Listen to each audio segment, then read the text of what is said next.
in your packets, I think you have, to get to the facilitator stuff, turn to page 56. Two quick little facilitation things I'll do, and then we'll go back into facilitation, kind of a little practice here. So 56 is the primary facilitating styles, right? That's the packet of handouts from my workbook, not the PowerPoint. Yeah. So I came up with these 4 facilitator styles probably about 2 or 3 years into the program. And it was from observation, right, from inductive reasoning of watching my students and seeing that they tended to kind of fit into one of these 4.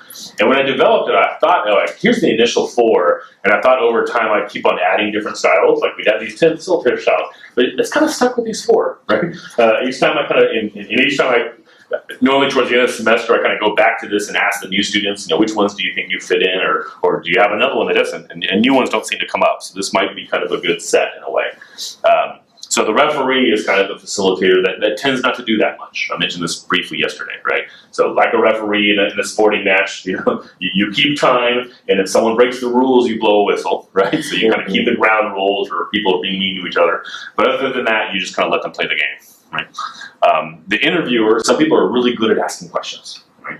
I always kind of go back to my sister-in-law who works for human resources in a corporation. So she interviews people all day long for jobs, right? And then she comes home, and whenever I have a conversation with her, she's interviewing, right? She's just asking questions. It's called occupational psychosis, right? You can't leave work at work, right? You come, just like me, I watch TV and I analyze everything, right? And it drives my wife crazy, right? We can't watch commercials because I'll talk about these are the strategies, and but she's just really good at asking questions. So if you're really good at asking questions, that's a key facilitator skill, right? But obviously, all of these have strengths and weaknesses. I'll talk about it in a second.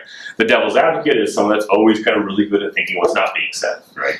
That really kind of identifies the voices that are not there and figures out ways. We talked about some of those ways of bringing them in with an empty chair, or who else could be, if someone else was here, what would I say? Or putting, coming up with an argument, they might say this, what do you think? So all these kind of strategies. And then the weaver, which is probably my natural style, the weaver just is good at making connections between things, right? So it's always constantly kind of remembering and saying, you said this and you said this, or and that's how I've always been. I've always been head in the clouds of kind of seeing the connections between all these kind of things, right? Now, the question of which of these is best, as you imagine, depends. Right.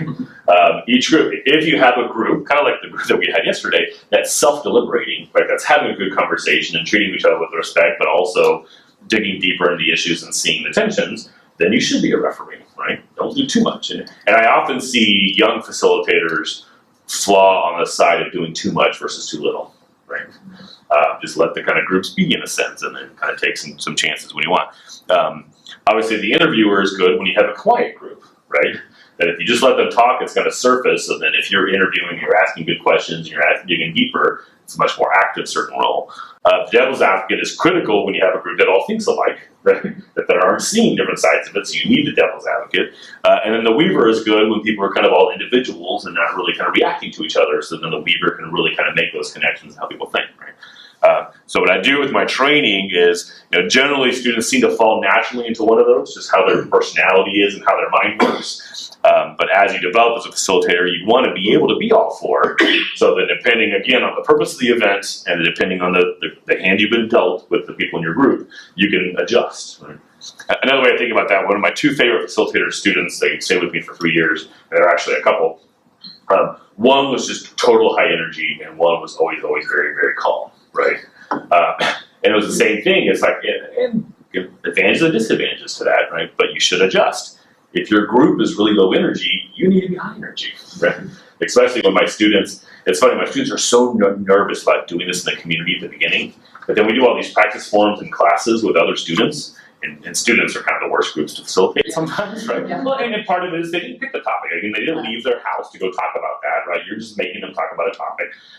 So then by the time we finally do it in the community and it's full of people that left to talk about that topic and are passionate about it, it's so nice, right?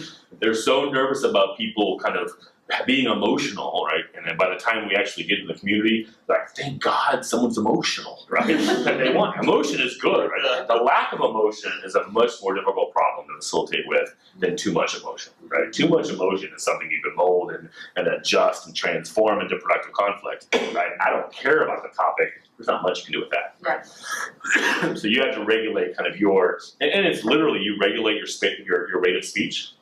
If your group is really emotional, then as a facilitator, you need to talk a little slower, kind of go through and calm people, and if everyone's really bored, you really need to kind of get up and say, okay, let's talk, and use your energy to kind of fire them up in a way, right? So all these styles is you're adjusting to the hand you've been dealt, essentially, with the group that you have. And when we do the practice forum, we'll do it all inside the circle now, just to kind of show you a little bit more what we would normally do, right? We'd be much more closer to each other to kind of talk through.